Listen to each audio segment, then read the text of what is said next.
Boa tarde, meus amigos, boa tarde, minhas amigas, boa tarde a todos. Nós estamos aqui na Sociedade de Estudos Espíritas Francisco de Assis, hoje é 9 de junho de 2025, né? Não tenho certeza, mas parece que 9 de junho tem algo ligado com Francisco de Assis, não é? Deixa eu só ver aqui direitinho. Uma amiga mandou uma mensagem para mim, deixa eu ver aqui, né? Tem alguma coisa, mas depois eu vejo isso direitinho. E nesse momento aqui nós vamos dar início ao nosso estudo dessa obra, ó. Recordações da Mediunidade de Ivone do Amaral Pereira. Nós estamos estudando o último capítulo, que é o complexo obsessão. Mas nós já estamos avançados, né? Nesse capítulo, já avançamos bastante nele. E hoje nós vamos começar naquele parágrafo que diz assim: no antigo centro espírita de Lavras, tá? Quem está acompanhando o estudo sabe direitinho aonde a gente está. Então, nesse momento, vamos elevar o nosso pensamento ao alto, a Jesus, agradecendo ao Senhor tudo que nós temos recebido, agradecer ao Senhor pela força, pela a proteção que Ele tem enviado para cada um de nós. E nós pedimos também sempre, né, que o Senhor também envolva todos aqueles nossos irmãos que estão passando por momentos difíceis, e são muitos, que eles também sejam amparados, que eles também sejam protegidos. E que cada um de nós possa, cada dia, se conscientizar mais da sua responsabilidade, né? E, quanto ao espírito imortal, quanto trabalhador de Jesus, que a seara é grande, tem muita gente necessitada. Então, que Deus nos abençoe, que Deus nos fortaleça. Graças a Deus. Não, não, 9 de junho não tem nada a ver com Francisco de Assis, não. Eu que fiz uma confusão aqui. Então, vamos lá, gente, vamos começar aqui o nosso estudo. Diz assim Ivone do Amaral Pereira, que a última mensagem que nós lemos da Ivone aqui foi sobre aquele espírito, né? Que ele estava obsediando uma criança de 12 anos, porque colocou um freio na boca da criança, né? Era um antigo escravo, e ele diz que esse menino, né, esse menino que está sendo obsediado por ele, lá no passado foi o senhor dele e o tratava como se fosse uma alimalha, né? Então ele agora veio obsediando o garoto, inclusive ele tornou a vida do garoto um verdadeiro inferno. O garoto era todo paralisado, não falava, uma coisa terrível. Então o que o doutor Bezerra, porque essas são mensagens do doutor Bezerra, beleza, está querendo mostrar para a gente que tem obsessões terríveis que têm uma cura rápida. E tem obsessões que parecem serem mais suaves, mas que a cura leva muito tempo. Então, ele mostrou essa discrepância, né? Porque a gente pensa que uma obsessão terrível como dessa criança, a cura também vai demorar demais. E não, em 30 dias o garoto ficou bom. O garoto era todo torto, não andava, era uma coisa terrível.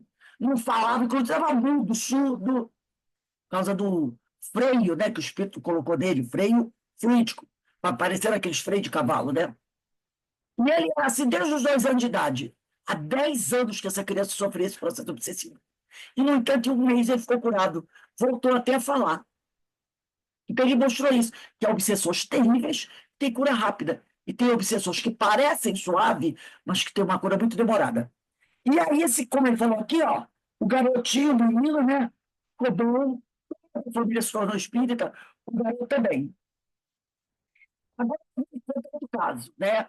No antigo centro espírita de Lavras, tive a ocasião de presenciar os mais estranhos e sensacionais casos de obsessão, de que tive conhecimento, dir-se-ia aquele núcleo especializado em tais casos, dada a sua legítima feição de santuário, onde as repercussões do mundo não encontravam eco.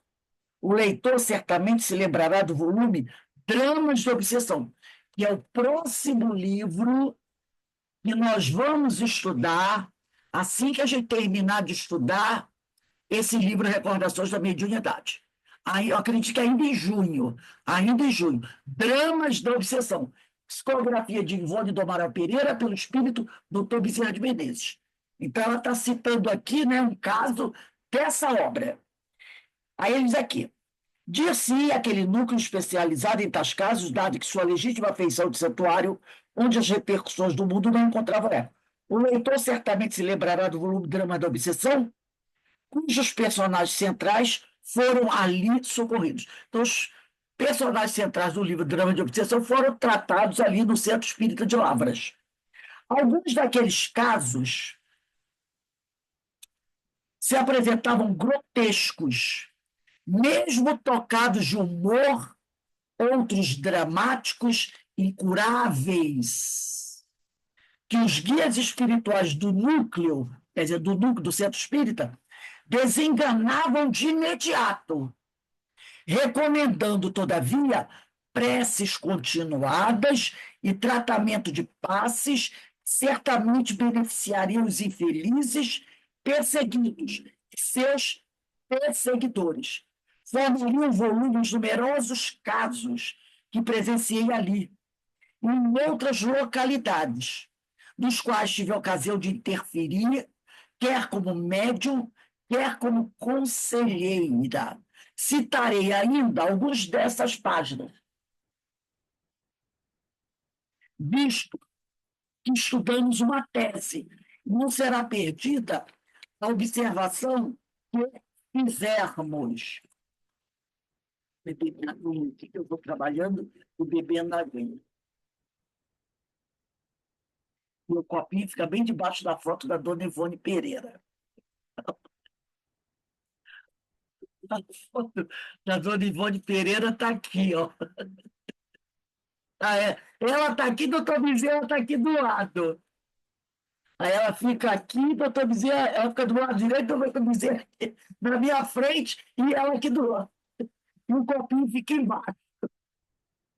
Então, ela diz aqui, e, de certa feita, né? Agora ela vai contar o caso.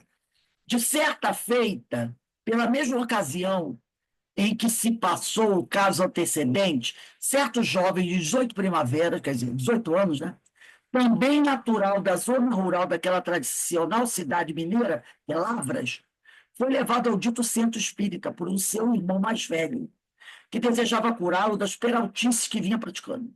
O jovem, a que chamavam Joãozinho, saltou então imediatamente para as cadeiras vazias do salão, equilibrando-se nos rebordos do encosto das mesmas, frágeis cadeiras de palhinha, que não suportariam o peso do volume sem virar, se não ocorresse o fenômeno de levitação, espontâneo e belo. O jovem ia e vinha pelos rebordos dos espaldar. Rebordos é isso aqui, ó. É isso aqui da cadeira, tá? E realmente, uma pessoa se equilibrar em cima disso é uma coisa absurda, né? Aí ela diz aqui, pelo rebordo dos espaldar das cadeiras, como equilibrista do arame, no picadeiro de um circo de diversões. Este mesmo obsidiado exibia-se em mímicas, caretas espirituosas e piruetas típicas, espojando-se no chão e coleando com a serpente ou caminhando sobre as mãos e com as pernas para cima, fazendo um monte de peripécias, né? Saltando e pulando graciosamente, quando, no seu estado normal, era modesto e bisonho, como um legítimo camponês mineiro que era. Então, quando às vezes ele fazia essas coisas todas, pulava, flutuava, se jogava no chão, dava pirueta, se arrastava, então engordava. Outras vezes pareciam daqueles garotos do interior, quietão, calado, tímido, né? A sua cura, olha só. No entanto, não foi necessário nem mesmo o trabalho de sessões práticas. Afastada a entidade intrusa pela ação do passe aplicado com poderosa corrente magnética de quatro médios ficaram um lado ao lado do outro aplicando o passe nele, né? E comunicando-se a mesma pelo médio de incorporação, quer dizer, a entidade pelo médio de incorporação, sempre havia mão para casos de emergência, identificou-se como um pobre equilibrista de circo, o espírito, que simpatizara com o rapaz e ensinava-lhe a própria arte, desejando retirá-lo da enxada para dores menos rudes. Então, ele estava obsediando o rapaz, visando ajudar o rapaz. Ele achava que o rapaz era um bom rapaz, trabalhava na lavoura, e ele queria dar ao rapaz uma nova expectativa de vida, uma melhor condição. Ele estava procurando ensinar para ele a profissão dele, que era artista de circo. O paciente foi igualmente curado com facilidade, visto não se tratar de obsessão odiosa, e sim de fortes atuações amistosas do invisível, no admirável médio de efeitos físicos. Eu também vi um caso, né? Acho que é na obra de André Luiz, que conta de um rapaz que um dia ele estava na igreja, era muito religioso.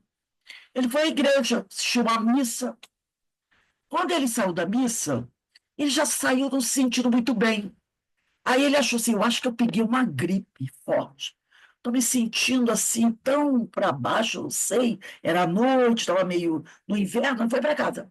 A partir dali, ele começou a desenvolver um quadro de uma gripe muito forte, muito forte, muito forte, desenvolveu para uma pneumonia. E estava chegando às portas de uma tuberculose. Aí um dia, né, o parente levou ele numa casa espírita. E o médium da casa espírita, do tratamento espiritual, falou que ele estava passando um processo obsessivo. Mas que não era por um espírito que o odiava. Era porque no dia que ele foi na igreja, eles estavam rezando uma missa de sétimo dia para um rapaz que tinha morrido de tuberculose. E esse espírito ficou muito deprimido, sabe? Muito. Nem sei se era missa de sétimo dia, já era uma missa de mais tempo. Ele já tinha morrido há um certo tempo. Algum parente dele, tinha mandado rezar uma missa. E esse espírito, depois que desencarnou, ele ficou muito abatido, muito depressivo, né? E quando ele já estava morrendo com a doença, tuberculose, e naquela época, a tuberculose era praticamente curável, né? Era uma doença praticamente curável. Ele, com o avanço da doença, ele foi ficando depressivo. Porque sabia que ia morrer. Foi ficando depressivo, depressivo, morreu, continuou assim. Naquela depressão, naquela tristeza, ficou assim. No momento que estava acontecendo a missa, ele foi atraído para a igreja, porque a missa tinha a intenção lá do nome dele. Ele foi atraído para a igreja. E quando ele começou a circular entre as pessoas que estavam sentadas assistindo a missa, ele olhou para o rapaz e simpatizou com ele. Simpatizou com ele e sentou ao lado dele. E esse rapaz, não sei por que cargas d'água, naquele dia estava meio chateado com alguma coisa. E aí o espírito, o que foi? Sintonizou. Viu ele meio chateado? Se afinizou com ele. E ficou ali. Para onde ele ia, o espírito ia com ele. E ele acabou o quê? Absorvendo as energias deletéricas do espírito e energias essas que foram afetando o quê? O perispírito dele e foi passando para o corpo físico dele. E aí ele passou pelo tratamento espiritual na casa espírita. O espírito foi esclarecido, e o espírito falou: não, eu não fiz por mal, não. O espírito ainda disse assim: eu peço desculpas, porque eu não tive a intenção de fazer mal a ele. Eu só simpatizei com ele, a tristeza dele, eu também estava triste, sabe? Esse tipo de coisa que pode acontecer. Então, aquele rapaz poderia até. Eu tirei o casaquinho, mas você é obrigado a botar o casaquinho de volta, que a temperatura aqui está caindo pra caramba. Então, veja só que coisa. O espírito não era mau, não tinha nada contra ele, só simpatizou, viu a tristeza dele. Ah, ele é triste, ele é como eu também. Ficou aí do dele. Ele não percebeu nada, e aí ele foi assimilando a energia daquele espírito. E um espírito mau, né, como esse aqui não era, né? Aí, voltando aqui, a Ivone diz assim: é, este, por sua vez, o rapaz, libertado do seu amável professor, o espírito, era professor, né, de circo, para ensinar para ele a fazer peripécia. Este, garoto, o rapaz, libertado do seu amável professor, botou até o professor entre aspas, declarava que assistia tudo. Ele assistia tudo quanto praticava, mas não podia evitar coisa alguma. Envergonhava-se do que fazia. Tinha medo dos impulsos que o obrigavam a tais artes e se esgotava muito, sentindo-se alquebrado de forças. Lembra daquela história que o Kardec conta no Livro dos Médios sobre um homem e ele vinha andando pela rua, quando ele via uma determinada moça, ele se jogava dos pés dela, fazia declarações de amor, uma coisa mais ridícula. Que ele disse que via o que ele estava fazendo, mas não tinha forças para não fazer. Ele era obrigado a fazer. Aí, quando passava aquele, ele morria de vergonha. Ele fazia aquilo no meio da rua, na frente de todo mundo. Bastava ver a moça, ele se jogava nos pés dela, como se fosse um homem apaixonado por ela. E ele dizia: eu sabia que aquilo não era bom. Eu não queria fazer, mas eu não tinha forças para resistir. E eu fazia aquilo tudo. Depois era um horror, né, de vergonha que ele passava. É mais ou menos o caso aqui. Não se, no caso lá do Kardec, o espírito fazia isso por maldade, porque não gostava dele. Aqui não. Não se tratou, no entanto, de um desenvolvimento mediúnico, obedecendo às instruções dos mentores espirituais. O paciente não se interessava pelo espiritismo. O rapaz não tinha, o rapaz que estava obsidiado, ele não tinha interesse pelo espiritismo. Então, não se tratou, no entanto, de um desenvolvimento mediúnico, obedecendo às instruções dos mentores espirituais. O paciente não se interessava pelo espiritismo, sentia mesmo pavor pelo que consigo se passava. Acreditava-se possesso do demônio, ele achava que era o demônio, e não possuía condições morais para o cultivo de sua prodigiosa força psíquica. Ele era um médio de efeitos físicos também, né? Ele, mostrando aqui que não é porque você produz um fenômeno ou dar uma comunicação que você está pronto para sentar na mesa mediúnica ou trabalhar como médium. Por isso que, o que a gente está estudando em Diversidade dos Carismas? A gente não está falando sobre isso, sobre as condições morais do médium, que o médium tem que ter boas condições morais. É isso que a gente está estudando em Diversidade dos Carismas. E olha o que ele está dizendo aqui. O que ele está dizendo aqui? Né? Que esse rapaz que foi obsidiado não possuía condições morais para o cultivo, né? Para o cultivo de sua prodigiosa força psíquica. Ele não tinha essas condições morais, né? Então, é preciso que o médium ele precisa ter essas condições morais, porque senão a coisa complica, né? Então, nós estudamos isso, estamos estudando isso, né? Que o médium ele precisa, né, buscar estar sempre se elevando, buscar estar sempre melhorando, se reajustando espiritualmente. E não basta isso. Ah, ele deu comunicação, pronto, é médium. Bota para trabalhar. Não é assim que a coisa funciona. Tá? Não é assim que a coisa funciona. O médium ele precisa estar bem preparado precisa estar evangelizado para que realmente ele trabalhar como médium. E aqui, no caso desse rapaz, não é assim que a coisa funciona. Ele não está preparado para esse tipo de coisa, né? Por isso que ele chamou a atenção aqui para esse fato. Ela diz aqui, ó, o paciente não se interessava pelo espiritismo, sentia bem pavor que consigo se passava, acreditava-se possesso do demônio e não possuía condições morais para o cultivo da sua prodigiosa força psíquica. Abrir as comportas, olha o que o Tony diz aqui, de tal mediunidade em semelhante indivíduo que não está preparado moralmente, será expor às hordas obsessoras e talvez aos próprios aproveitadores terrenos, porque tem as hordas obsessoras e as hordas obsessoras encarnadas, os aproveitadores, os exploradores, que poderiam explorar-lhe qualidade. Lembrei de outro caso aqui. Lembra, lá no livro Paulo Estevão, quando Paulo, uma vez, estava assistindo, estava caminhando lá, eu acho que foi, não sei se foi em Atenas, e ele viu uma médium, produzindo fenômenos. E ela era uma médium psicofônica. A psicofônica era médium de efeitos físicos, no momento que estava dando, o espírito estava dando comunicação através dela.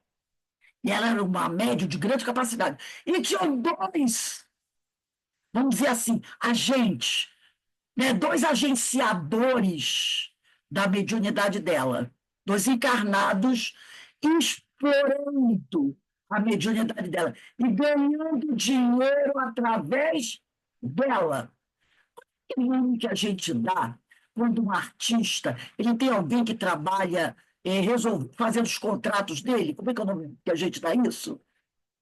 Às vezes é artista, Um jogador de agente, um agente. agente. Ela tinha dois agentes. Quer dizer, na realidade, ela era explorada também. Ela servia quase como escrava deles. E eles faziam aquele espetáculo todo. Ela era médio psicofônica, médio de efeitos físicos. No final, eles cobravam, passavam a cestinha e todo mundo dava dinheiro. O Paulo viu aquilo, se aproximou dela e conversou com o espírito, não com ela. Quando ela veio falar com o Paulo, o espírito o reconheceu. O espírito o reconheceu. Porque Paulo ali já estava velho, Paulo ali já era um espírito, né, já era um homem de grande elevação moral. O espírito o reconheceu e o exaltou. Então, esse é o grande Paulo, não sei o quê. O espírito falou isso com ele. E aí ele foi, doutrinou o espírito. Que o espírito reconheceu, exaltou. Oh, esse é o grande Paulo, não sei o quê. Ele doutrinou o espírito. O que o espírito fez? Foi embora. E aí Paulo foi embora também. Deixou a médium lá, os caras foi embora. No outro dia, quando Paulo voltou para pregar lá da cidade, os caras estavam caçando Paulo, querendo bater nele. Até o denunciaram para as autoridades, dizendo que ele tinha prejudicado o trabalho deles. Porque o quê? Ele tirou, como se ele tivesse tirado o poder da médium. Porque a médium não estava mais produzindo o fenômeno porque o espírito que acompanhava tinha ido embora, tinha abandonado. Eles foram denunciar o Paulo. E aí bateram nele, ele tem que fugir. Então tem essa história, né? Porque era um espírito que não tinha moral nenhuma, estava promovendo fenômenos através da médium, e dois encarnados ganhando dinheiro às custas desse espírito e dela, da médium. E Paulo foi lá e acabou com o negócio. Ele doutrinou o espírito. O espírito entendeu que não estava fazendo isso, foi embora. O médium ficou sem poder continuar os trabalhos, eles ficaram no prejuízo financeiro, foram denunciar o Paulo às autoridades, denunciaram como se ele tivesse causado um grande prejuízo, Os gregos não eram cristãos, não tinham nada a ver com isso. E foram atrás dele e ele até levou uns tapas por causa desse tipo. Desse caso muito interessante, né, lá no livro para Estevão, né? Então, o que ele fala aqui? Se você pegar um garoto como esse, que não tem uma boa moral, né, intelectual, para trabalhar, para desenvolver a tal da mediunidade, você pode expô-lo às hordas obsessoras que irão se aproveitar dele, tá? Se aproveitar dessa mediunidade, dessa capacidade dele, e muitos espertalhões que não faltam aqui na Terra, encarnado, poderão querer agenciá-lo. E aí isso pode vir a dar problemas seríssimos, né? Então, eles aqui foram recomendados ao garoto esses apaziguadores, a força mediúnica, que trouxe até segunda ordem. Ele não perdeu a mediunidade, que a mediunidade ele tem. Ela foi o quê? Sufocada, apaziguada. Quem sabe no futuro esse rapaz não venha a buscar o estudo, né? E aí essa mediunidade possa ser utilizada para o bem. Tanto que ela fala aqui, a força mediúnica que ele tinha era dele, ele não perdeu. Ela quietou-se até segunda ordem. Né? Muito interessante isso. E aqui, continua Ivone, e viu-se depois, certa noite, no amplo salão do centro, lá em Lavras, novo e edificante fenômeno de levitação. Ela diz que é uma coisa muito bonita, né? Verificado com outro obsidiado, espontâneo como o primeiro, sem quaisquer provocações. Ele começou a levitar, espontaneamente. Então, um fenômeno anímico, anímico. Certo cidadão natural da cidade mineira de Formiga, o senhor Joaquim V, esses nomes aí, Ivone já falou, ela coloca, ela cria esses nomes porque ela não teve autorização para botar o nome da pessoa. Então ela inventa o nome, tá? Era pequeno fazendeiro, um sitiante, e vivia placidamente nas suas lindes, nos seus trabalhos bucólicos. É de estranhar como os obsessores nutriam preferência pelas pessoas do campo, pois, por aquela época, numerosos eram os casos afetando homens e mulheres das zonas rurais. Daí o nosso folclore ser tão rico, entendeu? Daí o nosso folclore ser tão... Mula sem cabeça, Saci Pererê, aquele do pé virado para trás e outras coisas mais. Porque essas pessoas são mais fáceis de serem o quê? Iludidas, né? Seduzidas. Hoje, não imagina você estar andando pela rua, aparece o Saci Pererê, vai tomar pancada. Querendo fazer piadinha, o pessoal vai querer bater, acabar. É tipo, eu tenho um desenho que representa muito bem isso. Há muito tempo atrás, tinha um filme, todo mundo conhece a história do vampiro, Drácula. Isso eu achei hilário, eu achei muita coisa muito interessante. Vem bem a trabalhar com isso, né? Aqui na cidade, fica mais difícil esse tipo de coisa. Mas, como ela fala mesmo, o pessoal do campo, é, esses casos acontecem mais com o pessoal do campo, o pessoal mais simples. Essa história é muito interessante. Então, quando lega filme de comédia, acho que lembra isso. O Drácula tem o poder de virar o quê? Virar morcego, não é isso? E lá na Transilvânia, à noite, ele saía, né, para buscar as vítimas dele e se transformava num morcego grande, gordinho, e saía pela noite atacar os aldeões. Entrava naqueles barraquinhos dos aldeões, que muitas vezes, pelo calor, dormiam de janela aberta. Ele entrava, sugava o sangue das pessoas. As pessoas morriam de manhã quando acordavam, encontrava a pessoa morta, ou então os animais mortos, aquela coisa toda, né? Por algum motivo, o Drácula resolveu vir morar em Nova York. Acho que é um vampiro em Nova York. Ele veio morar em Nova York. Vem naquele navio, aquela coisa toda, aluga, compra uma casa, ele é bilionário rico. À noite, ele resolve sair para fazer o voo dele. E ele vai para um bairro que é um bairro pobre. Lá de Nova York, ele vê muita gente nas ruas, ele pensa, opa, aqui vai ser fácil. E, de repente, numa noite, tem uma casa, um apartamento de janelas abertas. Ele entra voando, tem uma família sentada na mesa para jantar. E no prato não tem quase nada. Daqui a pouco, ele entra voando. E um garotinho diz, isso é linha preta. Aí todo mundo da casa pega um pedaço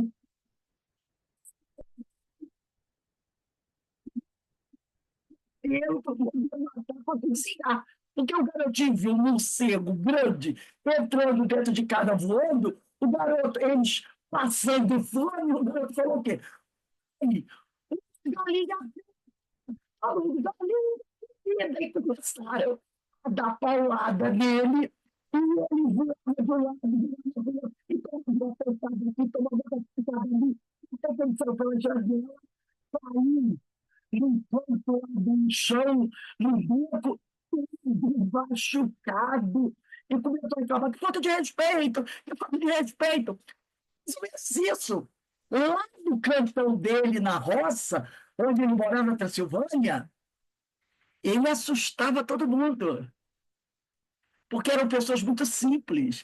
Ele veio para a cidade achando que ele podia conseguir fazer a mesma coisa. E quando ele entra nesse apartamento, quase que ele vai para a panela. Entendeu? Então, o que ela está dizendo aqui, os obsessores não criam preferências pelas pessoas do campo. Essa historinha do Drácula, eu esqueci, é muito engraçada, né? Num lugar, você tem condição de assustar, de enganar, de conseguir seus objetivos. Já no outro lugar, já não consegue. Por quê? Porque a visão das pessoas já são outra. Né? Não se deixam iludir com tanta facilidade. Então, ele diz aqui, pois naquela época, numerosos eram os casos afetando homens e mulheres das zonas rurais. Aquela personagem, porém, tornando-se presa dos maus espíritos, recolheu ao centro espírita de Lavras, a fim de solucionar o seu angustioso problema. Ali chegando a hora do expediente jurídico, creio que o obsessor, mais galhofeiro e folgação, do propriamente mal, um espírito leviano, né? Resolveu mostrar as próprias habilidades, certamente supondo infundir admiração e respeito aos circunstantes. Mal chegou ao salão, o pobre homem, senhor Joaquim vê, sobe a parede, dá 3 ou 4 passos da mesma, na parede, né? Acima do nível do soalho. Repete a proeza várias vezes, equilibrando-se de cada vez em sentido quase horizontal, rindo-se, a bom rir, amorosamente convidado a descer e não a repetir a façanha sob o respeito de uma concentração rapidamente organizada pelas pessoas presentes, atendeu facilmente e caminhando-se voluntariamente para o posto mediúnico, parecendo previamente formado de que deveria ali penetrar, como se conduzido pelos assistentes espirituais. Quer dizer, esse espírito, onde essa mulher morava, lá no campo, fazia aquelas peripécias todas. A médium fazia, né? E todo mundo ficava o quê? Admirado. Mas quando ele vem para a casa espírita, onde as pessoas são mais esclarecidas, ele já não consegue o quê? O sucesso que ele queria. Que quando ele entra na casa espírita, ele faz essas peripécias, ele quer o quê? Ele quer a mesma admiração, a mesma surpresa que ele tinha lá na roça, onde essa moça vivia. É o caso que eu falei do Drácula. Lá na Transilvânia, ele era um sucesso, assustava todo mundo. Quando ele vai para um outro local, onde as pessoas têm um pensamento diferente, aonde essas criaturas lendárias já não são admiradas ou temidas, né? Como lá na Transilvânia, ele já não consegue a mesma coisa. Entendeu? Aí ele diz aqui, né? Pelo médium JP, sempre presente, quer dizer, nessa casa onde eles faziam atendimento, sempre tinha um médium preparado. Então, aqui, ó. Pelo médium JP, sempre presente para trabalhos de tal natureza, como que especialista, identificou-se o galhofeiro como Chico da Porteira, compadre do enfermo, compadre da pessoa que estava obsediando, que se queria fazer lembrado, porque se sentia esquecido pelo velho amigo. Inconscientemente declarou com naturalidade edificante: não quero fazer nenhum mal ao meu compadre, mas até gosto muito dele. E por isso estou aqui. Mas há tanto tempo que eu morri, e ele nunca me deu uma oração. Olha aí, ó. E ele nunca me deu uma oração. Deixa eu só um minutinho. Nossa, esse livro são tão grandes. Nossa. E ele nunca me deu uma oração. É, não me deu nem uma missa, nem um terço. E tão pouco caso me doeu. Então faço isso para que ele se lembre de mim. Ele ficou incomodado, né? Do outro não ter se lembrado dele, não ter feito nada para lembrar. Encantada com o teor da comunicação, perguntei ao comunicante, servindo-me do direito de observação facultado pela doutrina.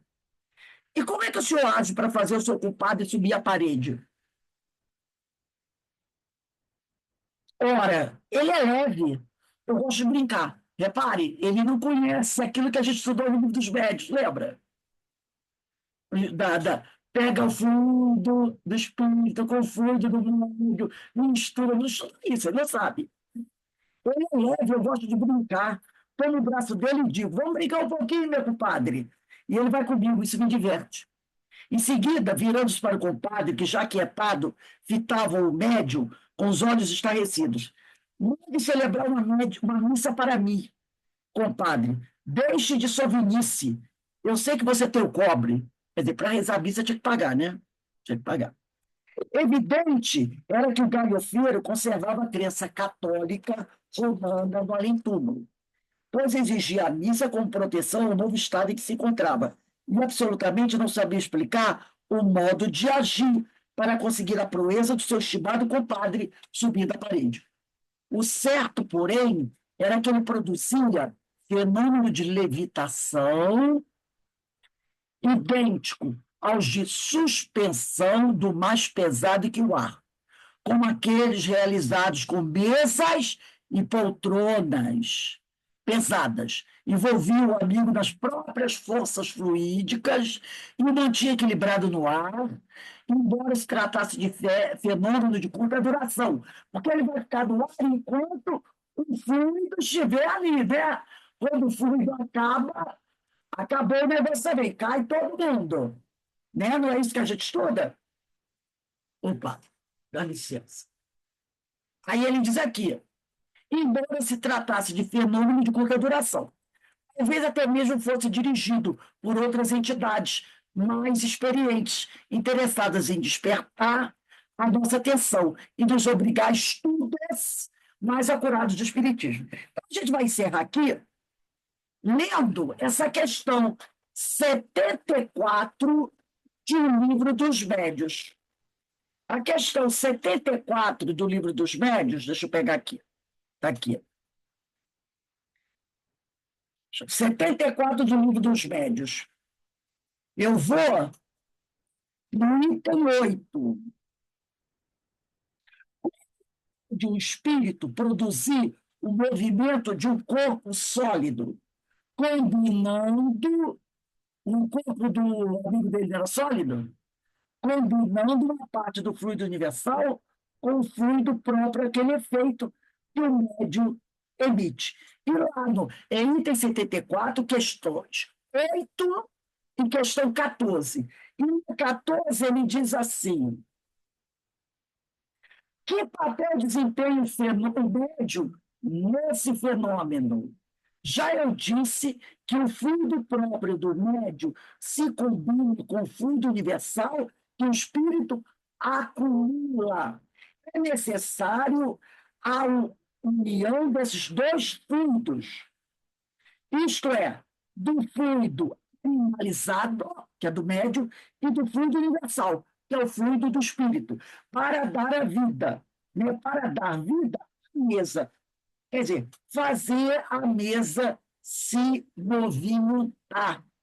Então, é muito simples, mas o espírito aqui, ele não sabia, né?